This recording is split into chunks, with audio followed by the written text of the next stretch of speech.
श्री गुरु चरण सरोज रज निज मन मुकुर सुधार वर्ण रघुबर विमल यशो जो दायक फलचार श्यावर रामचंद्र की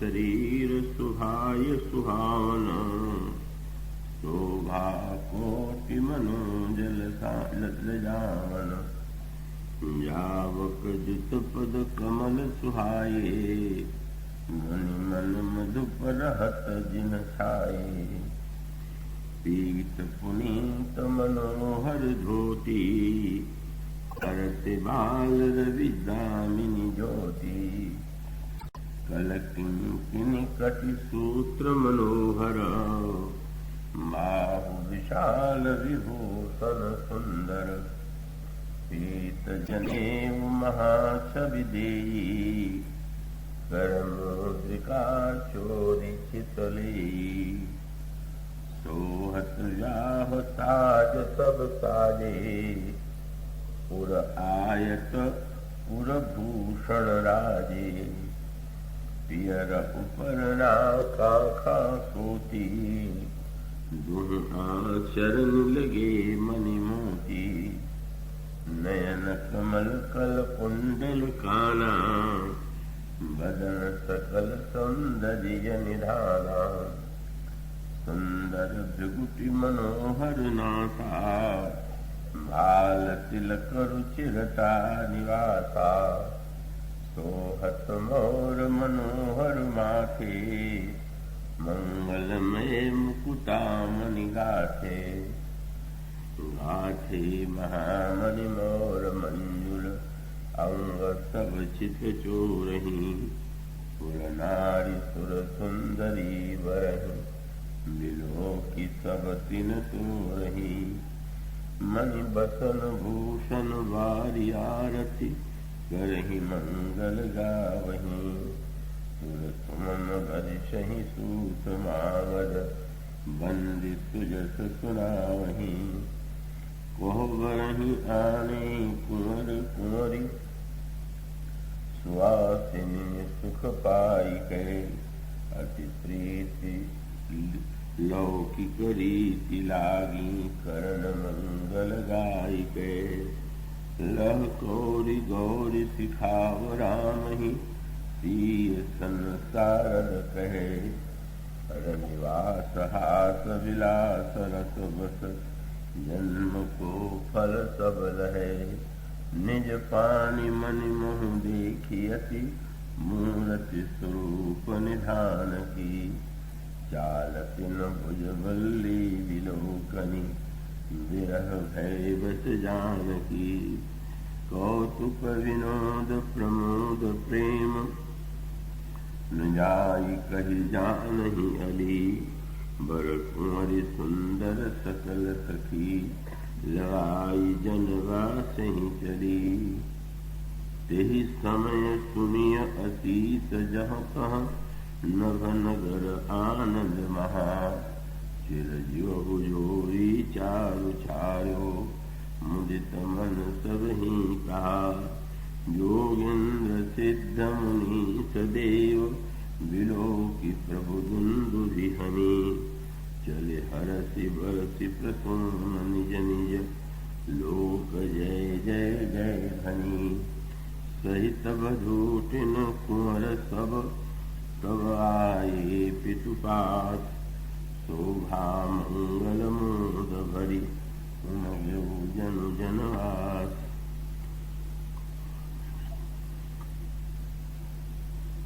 श्री रामभद्र की महती अनुकंपा से 19 वर्ष यह अवसर मिला है जब छतरपुर के श्रद्धालु भक्त श्रोताओं के बीच में प्रभु के मंगलमय चरित्र की चर्चा की जा सके। कई वर्षों से यह क्रम परंपरा चल रही है और यह श्रद्धा वृद्धि इस कार्यक्रम में निरंतर नूतन होती हुई स्पष्ट दिखाई देती है। तो इस आयोजन में मूलतः आप सब लोगों की श्रद्धा है ही, पर जिन्हें प्रभु ने इसके लिए निमित्त चुना है, श्री नारायण भैया, श्री प्रयाग भैया, श्री जय नारायण जी, श्री शिव जी और श्री अशोक जी, इन सब के माध्यम से उनकी श्रद्धा भावना के परिणाम स्वरूप यहां आकर के मुझे हार्दिक प्रसन्नता और संतोष की अनुभूति होती है। इस वर्ष बहिरंग दृष्टि से एक अभाव प्रतीत हो रहा है।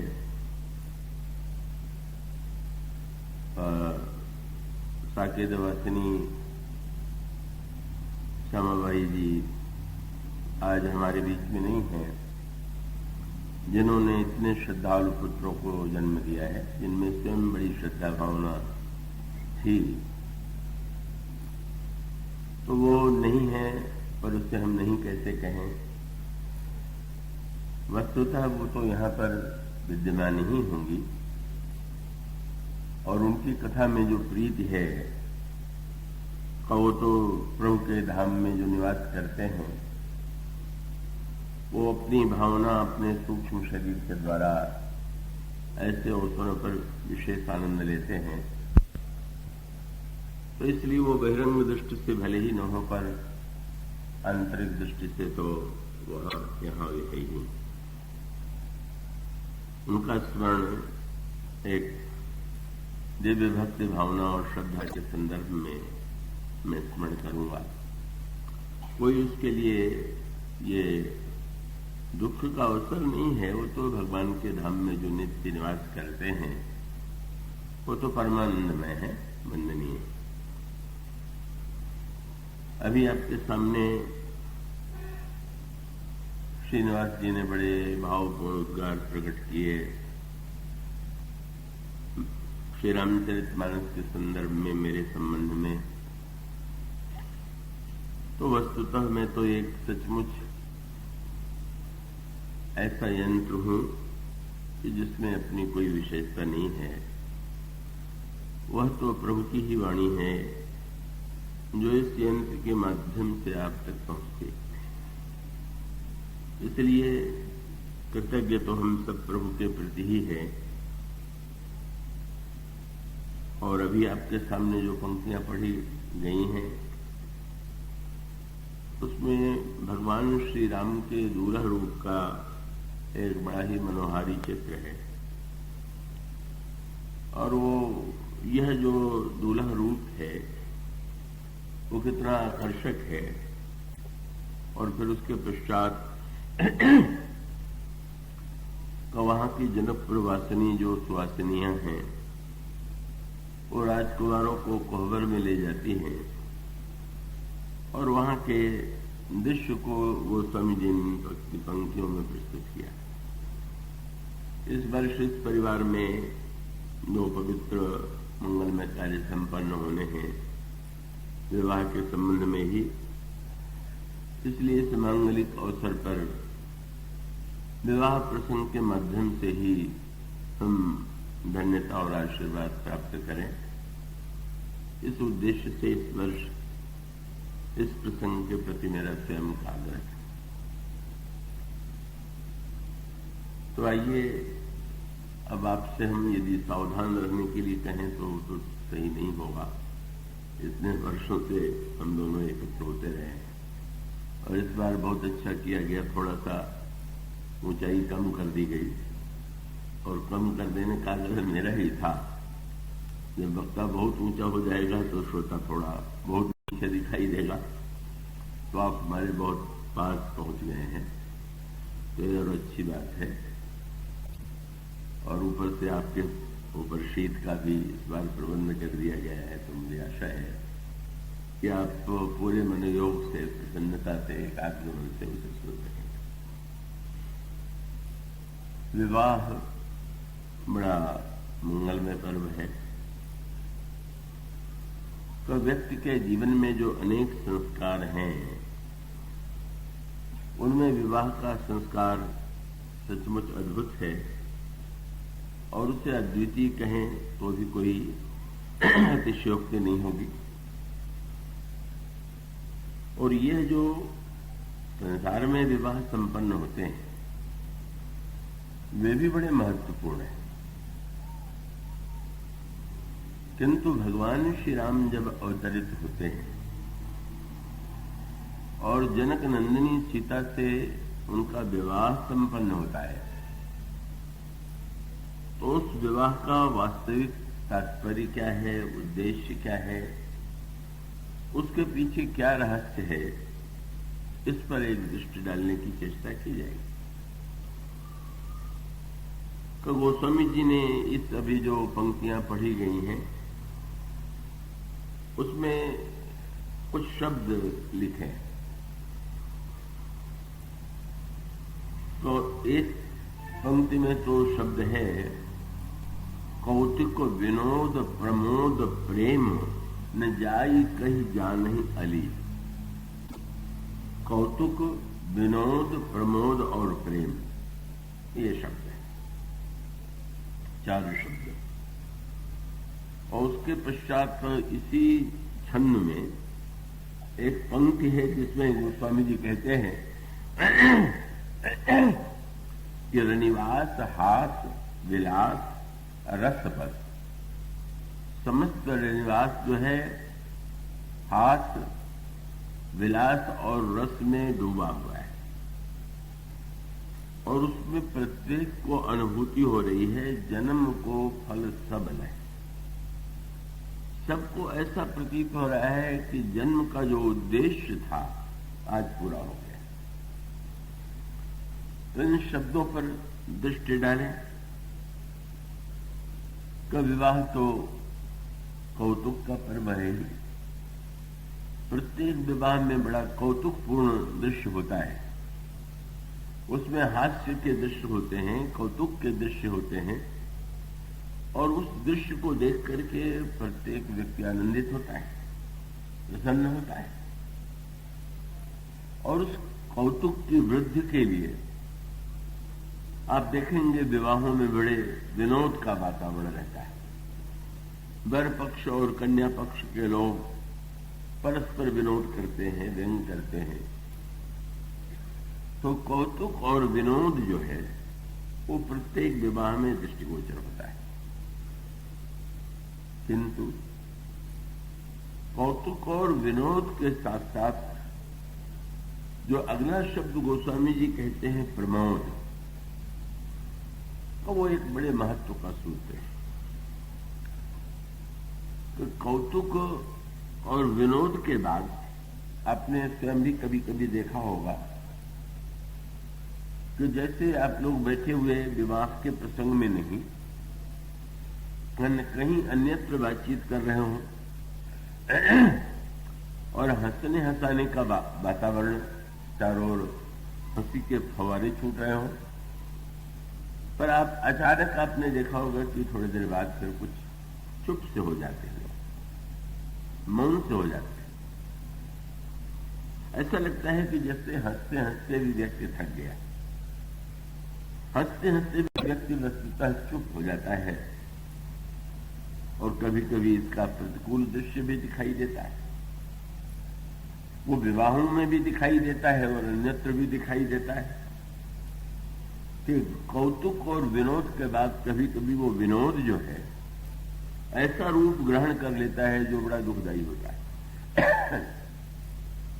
विनोद व्यंग में जो बातें कही जाती हैं या जो व्यवहार किए जाते हैं का उसका परिणाम कभी कभी ऐसे रूप में दिखाई देता है कि जब एक बड़ा ही कटु दृश्य दिखाई देता है तो वो हास्य और विनोद झगड़े में परिवर्तित हो जाता है और न जाने कैसी विकृति आ जाती है और वो दृश्य भी विवाहों में दिखाई देता है।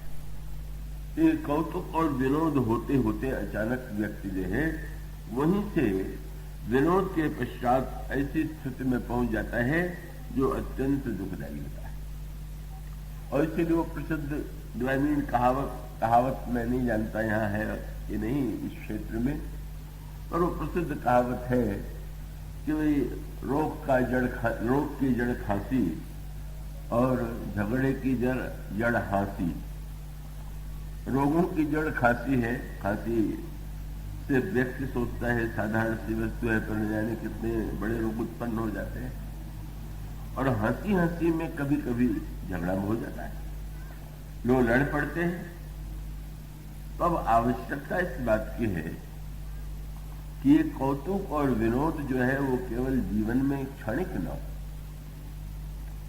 और ऐसा भी न हो कि कौतुक और विनोद अंत में विरोध में बदल जाए, का टकराहट में बदल जाए। इसलिए यहां पर गोस्वामी जी ने एक तीसरे शब्द का प्रयोग किया। जब हम भगवान राम और सीता जी के विवाह का प्रसंग पढ़ते हैं तो उसमें कौतुक भी है, विनोद भी है। कौतुक और विनोद के अनेक पद भक्तों ने लिखे हैं। अब भी मिथिलावासी अवधवासी जब एकत्र होते हैं तो वो कौतुक और विनोद का पूरा साम्राज्य दिखाई देता है। लेकिन कौतुक और विनोद का उद्देश्य केवल कौतुक और विनोद ही नहीं, वो तो संसार के विवाहों में भी होता है। का विनोद जो है जब तक प्रमोद में न बदल जाए, एक महत्व का सूत्र है। कौतुक से आगे बढ़े विनोद, विनोद से आगे बढ़े तो प्रमोद, ये क्रम है। श्री राम सीता जी के विवाह में कौतुक, फिर विनोद, फिर प्रमोद। और प्रमोद का भी चरम फल क्या है? प्रेम। मानो जब तक जीवन में इन चारों क्रमों को हम समझ नहीं लेते तब तक भगवान श्री राम और श्री सीता जी के विवाह का रहस्य जो है उसका सही स्वरूप हमारे और आपके जीवन में नहीं आता। आप तो सब जानते हैं, इतने वर्षों से सुन रहे हैं। भगवान राम और सीता जी का विवाह उस अर्थ में नहीं विवाह था जैसे संसार में वर और कन्याओं का विवाह होता है। भगवान राम तो वस्तुतः सृष्टि के महानतम सृजनकर्ता आदि पुरुष है, और श्री सीता जी साक्षात जगत जननी। तो पुत्र के द्वारा माता और पिता का विवाह संपन्न हो, ऐसा तो संसार में कहीं दिखाई नहीं देता।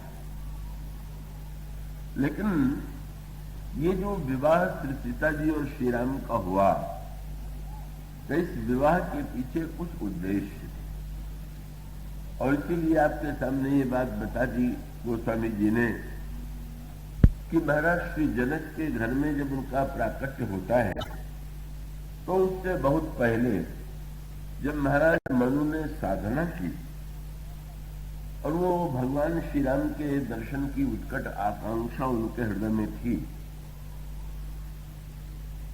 मैं देख रहा हूं कि विवाह में आप सोने लगे। अरे विवाह तो जागने का प्रसंग होता है, थोड़ा चैतन्य रहिए। तो मनु और विशेष रूप से जो आगे बैठे हैं वो और ध्यान रखें, जिनको सोना ही हो जरा पीछे चले जाना चाहिए कि जहां वक्ता की दृष्टि न पड़े। तो महाराज मनु साधना करते हैं और उनकी साधना फलवती होती है और भगवान श्री राम प्रकट होते हैं। पर मनु के मन में जो कल्पना थी उससे कुछ दृश्य भिन्न था। महाराज मनु की ये धारणा थी कि भगवान परब्रह्म परमात्मा एक के रूप में सामने आ गए। ब्रह्म एक है और एक विवाह द्वितीयम के रूप में ब्रह्म का दर्शन होगा। पर उन्होंने बड़े आश्चर्य से देखा कि सामने एक नहीं दो विराजी, दो खड़े, भगवान श्री राम और उनके वाम भाग में श्री सीता जी। तो भगवान श्री राम के साथ सीता जी को देख करके मनु और शत्रुघ्न बड़े प्रभावित होते हैं, बड़े आनंदित होते हैं। पर वहां पर एक बड़ा मनोहर सूत्र आता है कि भगवान राम ने मनु और शत्रुघ्न को सीता जी का परिचय दिया। आप दो व्यक्ति एक दूसरे से परिचित हों और तीसरा कोई और हो, एक का परिचित हो और दूसरे का न हो, तो जिसका परिचय होता है वो बताता है कि तो भगवान श्री राम ने मनु से कहा कि ये जिन्हें आप मेरे वाम भाग में देख रहे हैं का वही सृष्टि का निर्माण करने वाली। मैं तो केवल दृष्टा हूं, मैं स्वयं सृष्टि का निर्माण नहीं करता। सृष्टि का निर्माण करने वाली यही महाशक्ति है, यही महामाया है। आदि शक्ति यही जग उपजाया, इतना ही परिचय नहीं दिया। प्रभु ने कहा कि जब मैं अवतरित होऊंगा, जन्म लूंगा, तो ये भी मेरे साथ आ गई बिना निमंत्रण के। मनु और शत्रुघ्न ने सीता जी को निमंत्रित तो नहीं किया। उन्होंने तो यही कहा था कि भगवान मैं आपके समान पुत्र चाहता हूं, और प्रभु ने मुस्कुरा करके कहा था कि अपने समान पुत्र मैं कहां ढूंढने जाऊं, मैं ही तुम्हारा पुत्र बन जाऊंगा। तो मनु और शत्रुघ्न ने सीता जी के विषय में कुछ नहीं अनुरोध किया।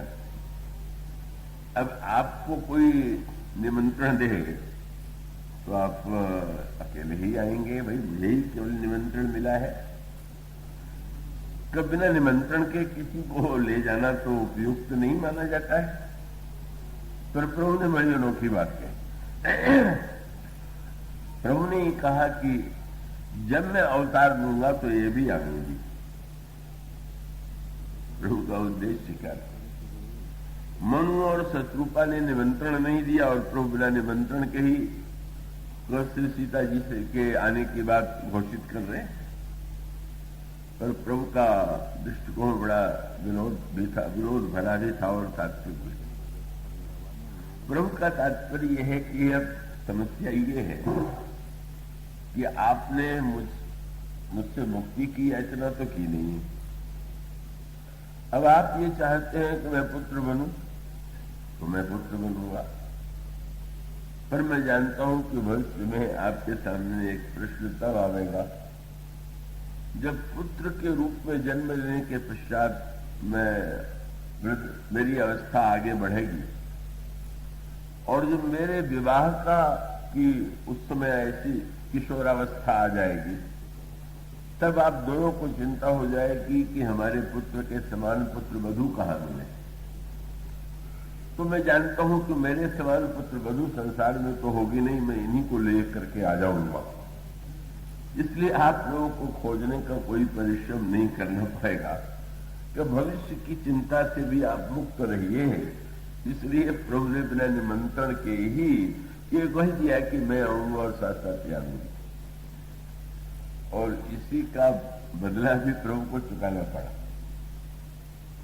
महाराज मनु ने प्रभु को निमंत्रण दिया और बिना निमंत्रण के श्री सीता जी आ गई, और महाराज जनक ने भगवान राम को निमंत्रण तो दिया नहीं। पर मानो संकेत ये था, श्री किशोरी जी ने कहा कि जब उनके निमंत्रण पर आप आए और मुझे भी आना पड़ा, तो यहां भी आप बिना निमंत्रण के आ जाएं, तो ही तो का ठीक ठीक बराबरी होगी। का इसमें साधना और करुणा का पक्ष है, यहां से प्रबंध प्रारंभ होता है। का प्रभु का प्राकट्य होता है मनु की साधना के द्वारा। साधना ही नहीं है, साधना की परिणति भी अंत में भक्ति और अनन्यता और प्रेम में है, पर बड़ी लंबी साधना करनी पड़ी। पर श्री सीता जी को पाने में महाराज जनक को कोई प्रयत्न नहीं करना पड़ा, कोई साधना उन्होंने नहीं की, कोई प्रयत्न उन्होंने नहीं किया, और उसके बाद बिना प्रयत्न के ही सीता जी भी प्राप्त हो गई, और बिना प्रयत्न के ही श्री राम भी पधार गए। तो ये दो सूत्र है, साधना और कृपा। एक मान्यता यह है कि व्यक्ति जो कुछ करता है उसको उसके कर्म का परिणाम प्राप्त होता है। सृष्टि ऐसी बनाई गई है कि जो कर्म के द्वारा ही संचालित होती है। कर्म प्रधान विश्व कर राखा, और जो जस करई सो तस फल चाखा। बिल्कुल ठीक है। कैसी प्रकार से कहा गया कि भाई का जब कोई व्यक्ति कोई अच्छा या बुरा परिणाम पाता है, बुरा फल पाता है, तो लोग कह देते हैं जो बोएगा वही तो काटेगा। तो वो पाप पुण्य दो बीज हैं, कब बोवे तो लुए निदान। ऐसा मनुष्य जैसे पाप और पुण्य के बीज बोवेगा, जैसे खेत में जो आप बीज डालते हैं वही तो आपको किसानों को मिलता है। तो मानो ये दोनों पंक्तियां, दोनों सूत्र यह सिद्ध करते हैं कि मनुष्य के जीवन में साधना और कर्म ही सर्वोत्कृष्ट वस्तु है, और जो भी हम प्राप्त करेंगे वो साधना और कर्म के द्वारा करेंगे। किंतु क्या ये पूर्ण सत्य है क्या? और तब एक बड़े महत्व का सूत्र है, वो भी सत्य है और उसके साथ साथ जो दूसरा पक्ष है वो साधारण महत्व का नहीं, और वो आपको जीवन में भी अनुभव करते हैं। दोनों पक्ष आप जीवन के व्यवहार में भी देखते हैं। आप प्रकाश प्राप्त करते हैं, यहां पर इतना इतना प्रकाश है बिजली के द्वारा, पर ये बिजली आपको मिली हुई है, जिसने जो बिजली का के लिए मूल्य चुकावेगा उससे बिजली मिलेगी, वो उसके घर में उस बिजली का वो प्रकाश करेगा। और इससे भी स्पष्ट होता है कि अगर हमें जल चाहिए तो जल का भी जो मूल केंद्र है वहां से हम नल को जोड़ करके अपने यहां जल पा लेते हैं। तो इस तरह से स्पष्ट दिखाई देता है कि हमारे आपके जीवन में जो अनेक सुविधाएं हैं वो सब की सब हमको मूल्य के द्वारा ही मिलती है, उसका दाम चुका करके ही हमें मिलता है। पर इसके द्वारा व्यक्ति को बड़ा भ्रम हो सकता है और अभिमान भी हो सकता है। कई लोग बार बार यही प्रचार करते हैं कि बस केवल कर्म ही कर्म है और कुछ नहीं। तो फिर उसका सूत्र वही है कि नहीं, वो तो प्रकृति में भी आपको दिखाई देता है कि इस आपके बदले के चुकाने के से अलग भी कुछ नियम। क्या? बिजली का प्रकाश तो आप बिल चुका के पाते हैं, पर ये सूर्य का प्रकाश जो मिलता है इसके लिए कितना पैसा आप चुकाते हैं? और क्या सूर्य भगवान ने कभी कहा कि जो जितना चुकावेगा उतना ही हम प्रकाश देंगे उसको? और उसका सूत्र यही तो हुआ। प्रकृति में जल आपको नल के द्वारा मिलता है, वो आपके प्रयत्न का परिणाम हो सकता है, पर आकाश में जो मेघ की वर्षा होती है वह तो व्यक्ति के पुरुषार्थ का परिणाम नहीं। और उसका अर्थ ये हुआ कि आप कर्म कीजिए, पुरुषार्थ कीजिए, करना ही चाहिए, पर ये अभिमान मत पाल लीजिए कि जो कुछ है वो मेरे कर्म का परिणाम। इस सूत्र को ध्यान में रखें कि नहीं नहीं, अनगिनत ऐसी वस्तुएं हैं अपने द्वारा जो हम वस्तुएं प्राप्त करते हैं वो तो गिनी भी जा सकती है, लेकिन ईश्वर की कृपा के द्वारा जो वस्तुएं मिलती हैं उसकी गणना कौन कर सकता? अगर हम लोग उनकी गणना करें कि भगवान ने हम लोगों के प्रति कितनी कृपा की है, और इसलिए एक रामायण में बहुत सुंदर सूत्र दिया गया कि आप ये दावा करें कि मैंने ये किया है और मैं मनुष्य हूं, तो आप मनुष्य कैसे बन गए? और तब रामायण में स्पष्ट कहा गया कि आप मनुष्य अपने किसी कर्म के परिणाम स्वरूप नहीं बने। अब इसका सीधा सा तात्पर्य है, पशु से कोई मनुष्य बना तो क्या पशु योनि में वो कोई साधन और पुण्य करता था क्या? नहीं, इसलिए रामायण में सूत्र दिया गया, कबहू कई करुणा नर देती। एक सिद्धांत है कि मनुष्य का शरीर कर्म से प्राप्त होता, ये भी लिखा हुआ, और ये भी सिद्धांत बताया गया कि भगवान तो केवल अपनी करुणा से ही मनुष्य को एक शरीर दे देते हैं मनुष्य को। और कहा गया कि ये कैसे देते हैं? बोले देत ईस बिनु हेतु सनेही, वो बिना कारण स्नेह करने वाला है, इसलिए वो व्यक्ति को मनुष्य शरीर दे देता है, उसको एक अवसर प्रदान कर देता है। और इसका महत्वपूर्ण सूत्र यह है, सबसे महत्वपूर्ण सूत्र है कि यदि व्यक्ति पुरुषार्थवादी बनेगा तो बहुत श्रेष्ठ से श्रेष्ठ वस्तु पाने के बाद भी अभिमान आए बिना नहीं रहेगा। और अभिमान यदि आ जाएगा तो निश्चित रूप से वो व्यक्ति जो है उसका पतन ही होगा, विनाशी होगा। और अगर व्यक्ति पुरुषार्थ के महत्व को स्वीकार न करे तो तमोगुणी और आलसी बन जाएगा, कौ निष्क्रिय हो जाएगा और सोचेगा कि मुझे तो कुछ करना ही नहीं। तो ये दोनों स्थितियां, हम न तमोगुणी बने न तो रजोगुणी बने। हम तमोगुण से ऊपर उठें और तमोगुण से रजोगुण में जाएं, और रजोगुण से ऊपर उठ करके सतोगुण में जाएं, और अंत में सतोगुण से भी ऊपर उठ करके हम तीनों से परे चले जाएं। ये हमारे जीवन में क्रम होना चाहिए। और इसका अभिप्राय है कि जब हम कर्म करते हैं तो तमोगुण का परित्याग किए बिना, बिना निद्रा छोड़े, बिना आलस्य छोड़े कोई व्यक्ति कर्म में आरूढ़ नहीं हो सकता है। इसलिए जब हम कर्म और पुरुषार्थ करने के लिए चलते हैं तो मानो तमोगुण से ऊपर उठ करके हम रजोगुण को स्वीकार करते हैं।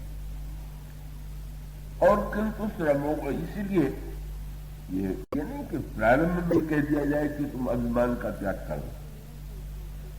कर्म करेगा तो व्यक्ति कुछ न कुछ अभिमान लेकर के ही करेगा। का एक व्यक्ति कोई शासक के रूप में या किसी पद पर रह करके जब कोई व्यवस्था देता है तो किसी न किसी प्रकार का अभिमान तो स्वीकार करेगा। जब तक ये नहीं मानेगा कि मैं ये हूं, तब तक वो निर्णय कैसे देगा? न्यायाधीश अपने को न्यायाधीश मानेगा, पुलिस का अधिकारी अपने को पुलिस का अधिकारी मानेगा। इससे मैं को तो प्रारंभ में स्वीकार किया जाता है और किया जाना चाहिए। इसलिए आप देखेंगे श्री हनुमान जी महाराज जब रावण की सभा में गए तो रावण से उन्होंने समग्र अभिमान के त्याग का उपदेश नहीं दिया। हनुमान जी जानते हैं कि जो जिस कक्षा का विद्यार्थी है उसको उतना ही पाठ पढ़ाना चाहिए। अब पाठशाला में विद्यार्थी पहली कक्षा में हो और वो क अक्षर लिखे और उससे आप कहें मैंने क माने ब्रह्म होता है, तो वेदांत के ग्रंथों में क माने ब्रह्म है तो अनर्थ हो जाएगा। उसको तो क माने कबूतर ही बताना पड़ेगा, वहीं से उसका पाठ प्रारंभ होगा। हनुमान जी रावण से सीधे नहीं कह देते तुम अभिमान का त्याग करो। वो जानते हैं और कह देते हैं मैं इतना तुमसे आग्रह करूंगा कि मोह मूल बहुशूल प्रद त्यागहु तम अभिमान, कि तुम तमोगुणी अभिमान छोड़ दो। तुम राजा हो तो राज्य चलाने के लिए तुम्हें रजोगुण का अभिमान भी स्वीकार करना पड़ेगा और कर सकते हो, तुम करो, इसमें आपत्ति नहीं। तो इसका अभिप्राय है कि एक बार व्यक्ति को जगाने के लिए तस्मात् जागृत जागृत, हमारे यहाँ का जगो जगो जगो, और जगने का अर्थ हम तमोगुण से ऊपर उठे। अब आप यहीं देख लीजिए, भगवान की कृपा से आप कथा में आ गए, लेकिन अब यहां पर अब जागेंगे नहीं तो कृपा तो लौट जाएगी। और उसका अर्थ यह है कि आप जागिए तो उस कृपा को ग्रहण करने के लिए भी आप जब जागेंगे नहीं तो आप पाएंगे कहा। तो इसलिए तमोगुण से ऊपर उठने के लिए व्यक्ति को कर्म करना चाहिए, पुरुषार्थ करना चाहिए। और इसीलिए शास्त्रों में कर्म और पुरुषार्थ की महिमा का बार बार वर्णन किया गया है। लेकिन एक बार पुरुषार्थ से कर्म करते करते हुए भी अंत में ये अनुभव आपको होगा। अगर ये भ्रम हो जाएगा कि ये सब मेरे कर्म का परिणाम है तो आप तो बहुत बड़े अभिमानी हो जाएंगे। और तब उस समय स्मरण आना चाहिए कि नाना, ये जो कुछ है वो हमारे कर्म का ही परिणाम थोड़ी है। और तब आपके अंतःकरण में सतोगुण का उदय होगा। सतोगुण का उदय होने का अभिप्राय है कि हमारे अंतःकरण में ये लगने लगेगा कि वस्तुतः भगवान ने ही कृपा करके हमें शरीर दिया है, ये क्षमता दिया है, ये योग्यता दिया है कि जो कुछ हम करते हैं उसका दिया हुआ है। और उसके बाद और एक स्थिति आती है जहां पर जाकर के व्यक्ति को ये लगता है कि बस जो कुछ है वह केवल भगवान की कृपा ही है। पर ये कृपा ही है, ये अंतिम सत्य है, इसको प्रारंभ से ही जीवन में स्वीकार नहीं कर लिया जाना चाहिए। प्रारंभ से तो हमको क्रम से ही चलना होगा। और इसलिए आप रामायण के पात्रों में पाएंगे और उन पात्रों के जीवन में आप पाएंगे कि अभिमान के द्वारा अगर कोई व्यक्ति सही दिशा में बढ़े तो ऊपर उठ जाता है। आप सबसे बड़ा इसका दृष्टांत पाएंगे, प्रमाण पाएंगे महर्षि विश्वामित्र, जो भगवान श्री राम को लेकर के जनकपुर में पधारे हुए हैं। क्या आप सृष्टि के पूरे पुराणों में अगर सबसे बड़ा कोई पुरुषार्थी महापुरुष हुआ तो वो विश्वामित्र जी महाराज, और वहां पर भी सूत्र वही है और वही क्रम है। वो राजा थे, गाज राजा के पुत्र थे, राज्य के स्वामी के रूप में वो राज्य का संचालन करते। तो राजा होगा, शासक होगा तो द्रोण भी होगा। किंतु फिर उसके बाद प्रथा आती है। विश्वामित्र राजा के रूप में निर्णय करते हैं कि हमें सत्संग के लिए मुनियों का दर्शन करने के लिए जाना चाहिए। तो मानो रंगूणी व्यक्ति जो था जब मुनियों के महात्माओं के पास जाए तो इसका अर्थ है कि वो सतोगुण की दिशा में बढ़ रहा है। और वो गए, गुरु वशिष्ठ के आश्रम में उनका पदार्पण हुआ और गुरु वशिष्ठ ने भी राजा विश्वामित्र का स्वागत किया। जो देश का शासन करता है, जो प्रजा को सुरक्षा प्रदान करता है, उसे सम्मान देना चाहिए। इसलिए उन्होंने सम्मान ही नहीं दिया, उनके सारे सैनिकों को, मंत्रियों को, सबको निमंत्रित किया और भोजन कराया। और तब अब उस समय जो होना चाहिए था वो थोड़ी वृत्ति थोड़ी देर के लिए उनके जीवन में नहीं आई।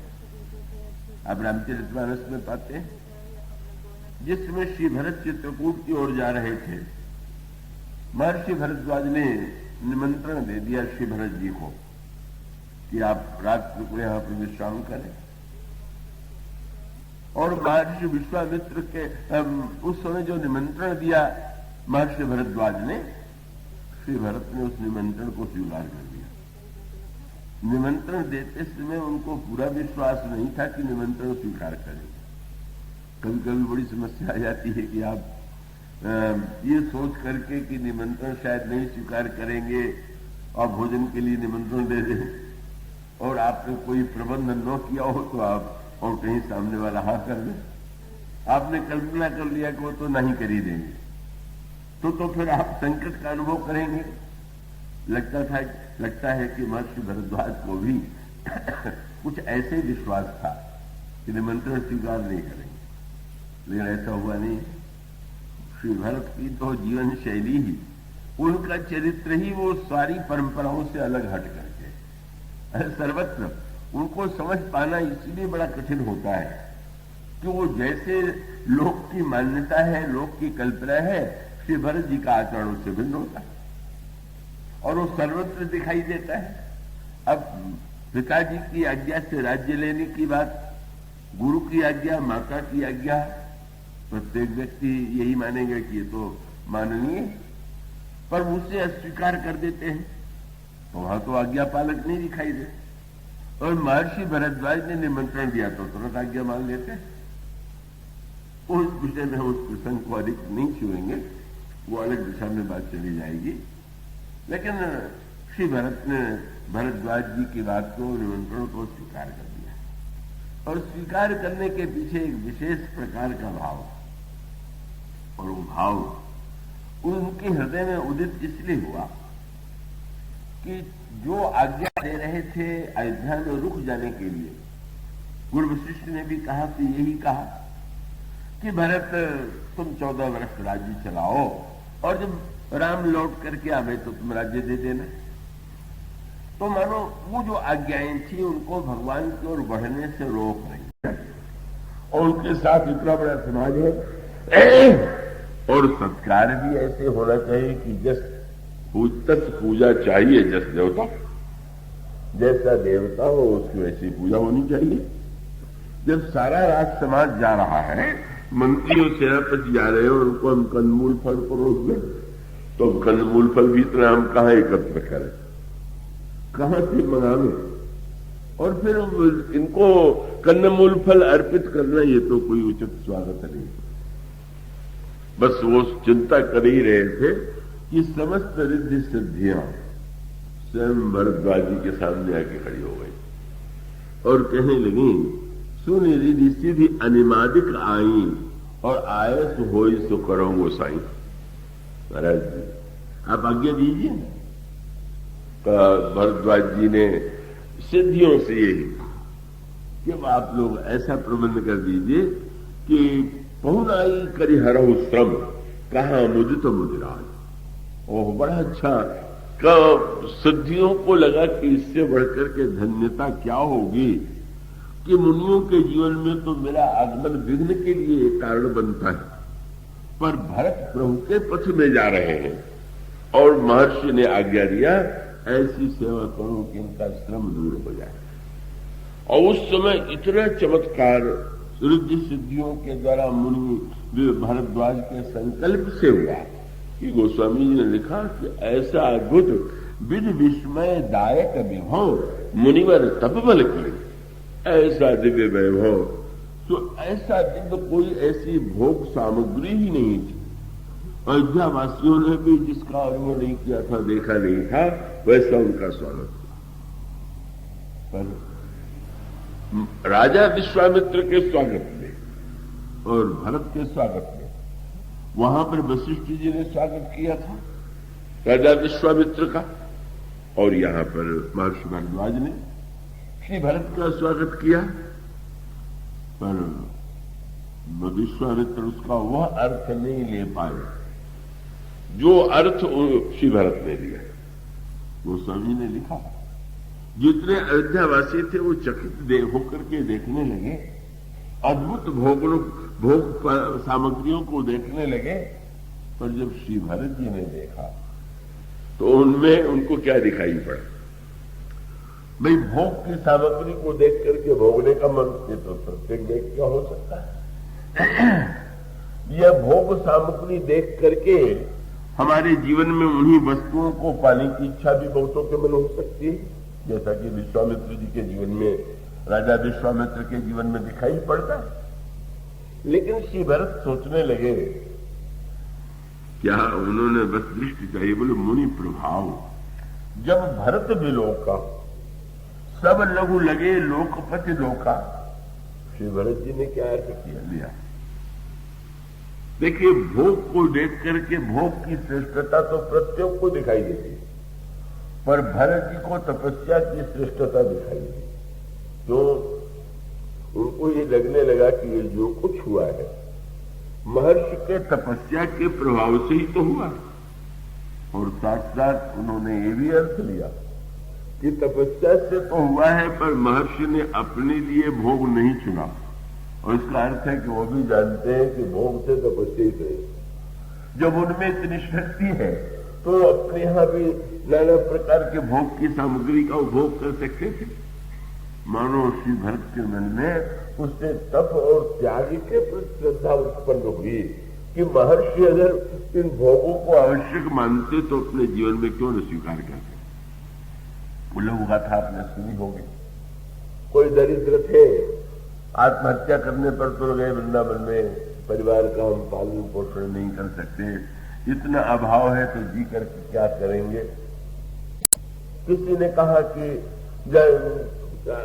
रोकने की चेष्टा की, पर वो नहीं माने, निर्णय किया कि हम तो आत्महत्या करेंगे, और जमुना के किनारे गए और कूदने जा रहे थे कि सनातन गोस्वामी जी ने, बड़े भारी भगवान कृष्ण के महान भक्त संत हुए, उन्होंने देखा, उन्होंने हाथ पकड़ करके रोक दिया, तुम्हें क्या कर रहे हो?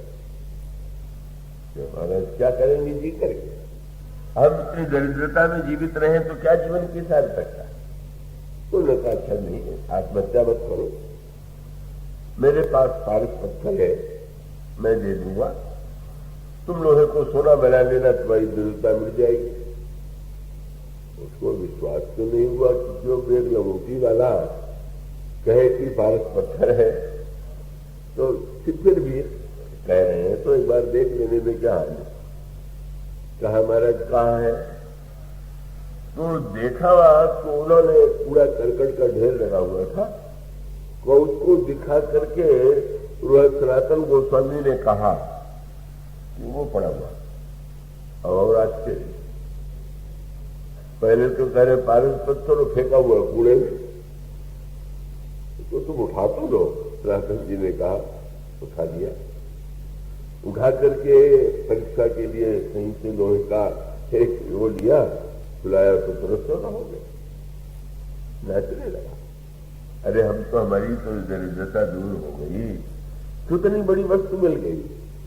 लेकिन जब लौटने लगा तो वो विवेक ही था, संस्कार था, सत्संग था।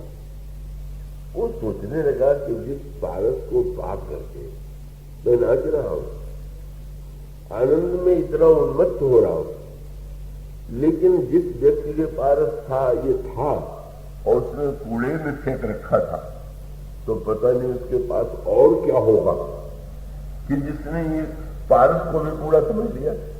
लौट आया, महाराज जिसको पाने के बाद आपको पारस कूड़े में फेंकने योग्य लगा, वो तो मुझे दीजिए। हटकर के सनातन गोस्वामी ने एक कहा तो फिर पारस को फेंको, नदी में फेंक दो इसको भी। और उसने महान एक आध्यात्मिक उन्नति और महानतम साक्षात्कार प्रभु का प्राप्त किया। मानो इसका तो अर्थ ही लेने की बात है भरद्वाज जी के मन में। तो भरत जी कहते हैं धन्य है मुनि का त्याग, मुनि का तप के प्रति श्रद्धा वृत्ति का वो तो उनके हृदय में स्वागत है ही, पर और भी उनकी तपोमयी दृष्टि थी। और यही राजा विश्वामित्र चूक गए, उनके जीवन में वह वृत्ति न आकर के ये प्रश्न हुआ कि ये कुटिया में रहने वाले साधु ने इतना बड़ा सत्कार कैसे कर दिया। पूछ दिया वशिष्ठ जी से, भरत जी ने नहीं पूछा, पर उन्होंने वशिष्ठ से पूछा विश्वामित्र जी ने कि महाराज ये जो इतना चमत्कारिक स्वागत आपने किया कैसे किया। सरल हृदय के वशिष्ठ जी ने ये कहा कि मेरे पास कामधेनु गाय की कन्या, कामधेनु की कन्या नंदिनी है, और वो नंदिनी से जो मैं मांगता हूं मिल जाता है, उसी के द्वारा सत्कार हुआ। और तब राजा उल्टी दिशा में चलने लगे, सतोगुण से रजोगुण में उतर आए। उल्टी दिशा, पहले तो उनके जीवन में उल्टी दिशा। तो महाराज उन्होंने तुरंत तर्क किया, जब आपको कुटिया में ही रहना है और इसी तरह से रहना है तो इस गाय का कोई सदुपयोग तो आपके पास नहीं, इसका सदुपयोग तो मैं कर सकता। ये बहुत बढ़िया तर्क है।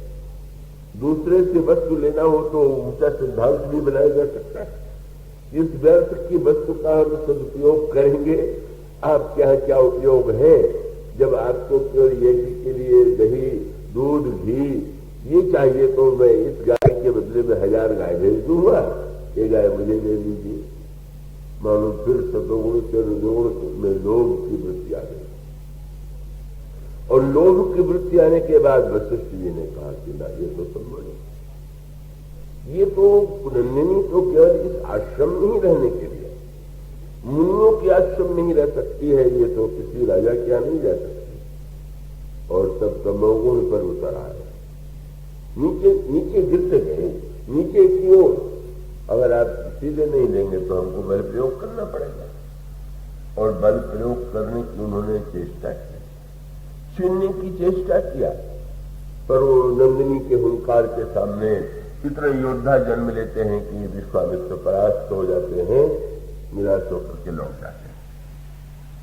और लौट जाने के पश्चात अब फिर से उनके जीवन में तमोगुण में शस्त्र के द्वारा भी हम छीन लेंगे, बलपूर्वक भी छीन लेंगे, ये तमोगुण की वृत्ति आ गई। लेकिन फिर उसके बाद जैसे एक व्यक्ति ऊपर से नीचे गिरे और नीचे ही गिरा रह जाए और दूसरा व्यक्ति नीचे गिरने के बाद फिर से ऊपर उठने की चेष्टा करे, इसी प्रकार से विश्वामित्र ने फिर से ऊपर उठने की चेष्टा। जब उन्होंने अनुभव कर लिया कि मैं शस्त्र के द्वारा इन्हें परास्त नहीं कर सकता, बल से परास्त नहीं कर सकता, तो उन्होंने कहा कि अब तो मैं तपस्या के द्वारा शक्ति प्राप्त करूंगा और उन्हें हराऊंगा।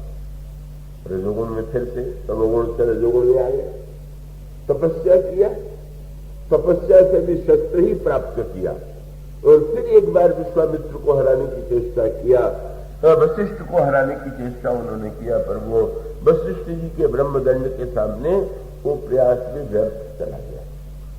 और तब अंत में उनके जीवन में इस वृत्ति के प्रति, छात्र वृत्ति के प्रति, रजोगुण के प्रति अनास्था उत्पन्न हो गई और उन्होंने निर्णय किया मैं तपस्या करूंगा, साधना करूंगा, ब्रह्मर्षि के रूप में मैं ब्राह्मण के रूप में तपस्या धर्म को स्वीकार करूंगा। यह वृत्ति उनके जीवन में आई और तब उन्होंने तपस्या का आश्रय लिया, फिर से वे सतोगुण में पहुंच गए और उसके द्वारा उन्होंने कितनी बड़ी साधना की, कितनी बड़ी तपस्या की, इसका वर्णन आप पुराणों में पढ़ सकते हैं। अद्भुत, ऐसा कोई सारे इतिहास में कोई ऐसा व्यक्ति नहीं है, ऋषि नहीं है जिसमें इतने चमत्कारों का उदय हुआ। और यहां तक कि जो वेद मंत्र हैं उनके भी दृष्टा ऋषि बन गए ऐसे महान विश्वामित्र। और तब वो विश्वामित्र सतोगुण की ऊंची से ऊंची स्थिति में पहुंच गए। किंतु उसके बाद की जो स्थिति है जिसका उद्देश्य रामायण में बताना है, तपस्या और साधना के बाद भी इस सत्य को व्यक्ति न भूले।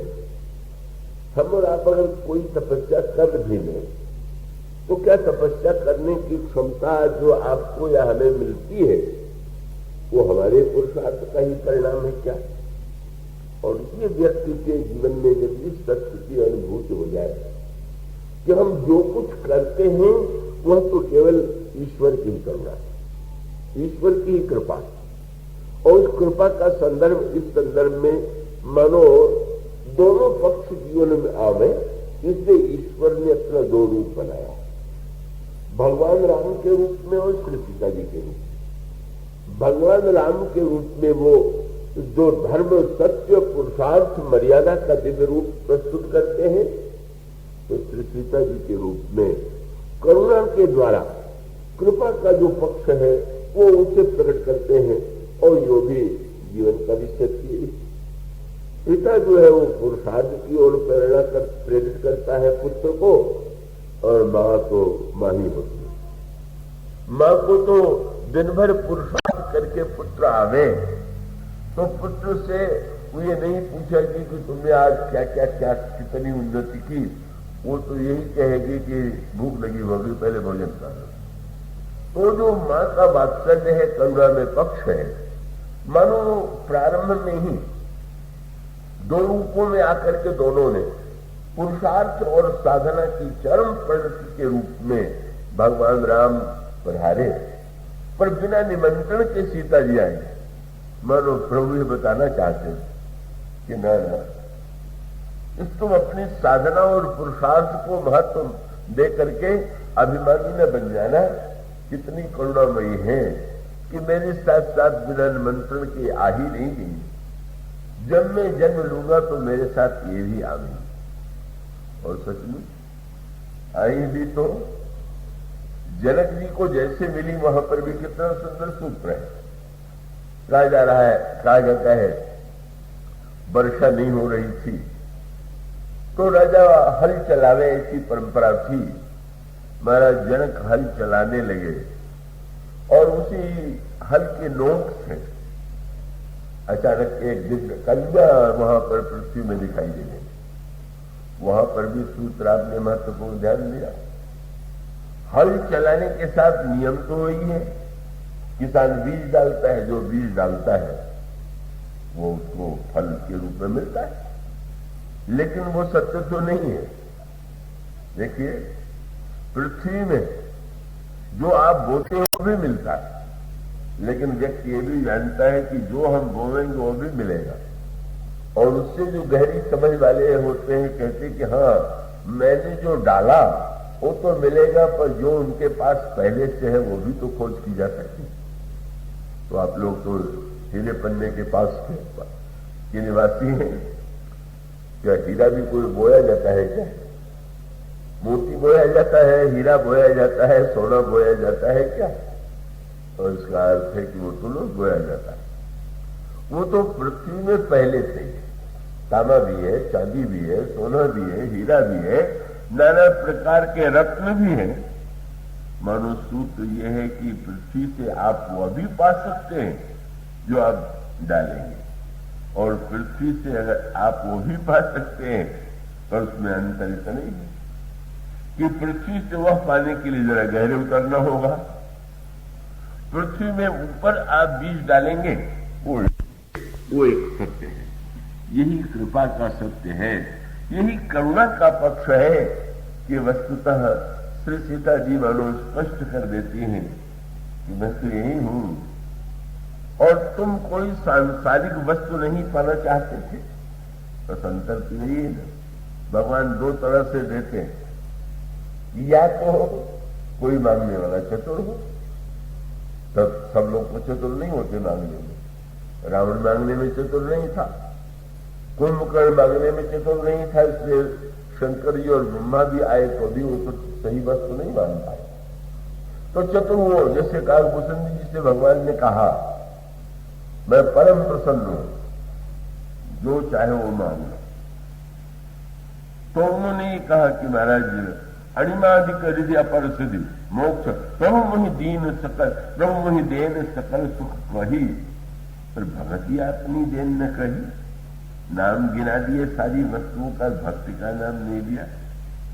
तो उन्होंने कहा कि महाराज आपने सब देने के लिए कहा, पर मुझे तो आप अविरल भगति विशुद्ध दो, आप मुझे विशुद्ध भक्ति दीजिए।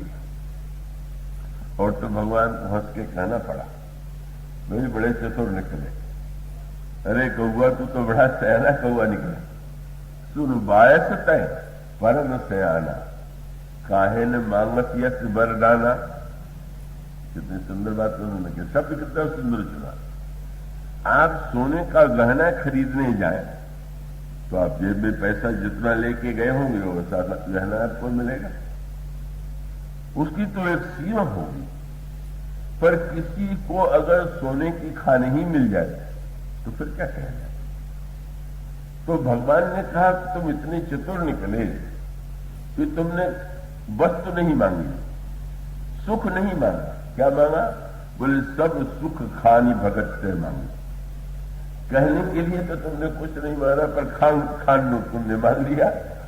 तो तुम तो वही बड़े चतुर निकले।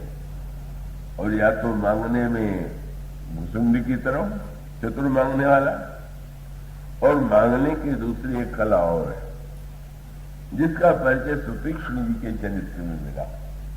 भगवान ने उनसे भी कहा कि जो मांगना हो वो मांग लो, लेकिन उन्होंने जो बात कही, मैं कहूंगा कि वो भुसुंडी जी से आगे निकल गए। भुसुंडी जी को मिल गया वो बाद में, लेकिन वो उसके लिए अलग, लेकिन इनकी शैली तो अनोखी निकली।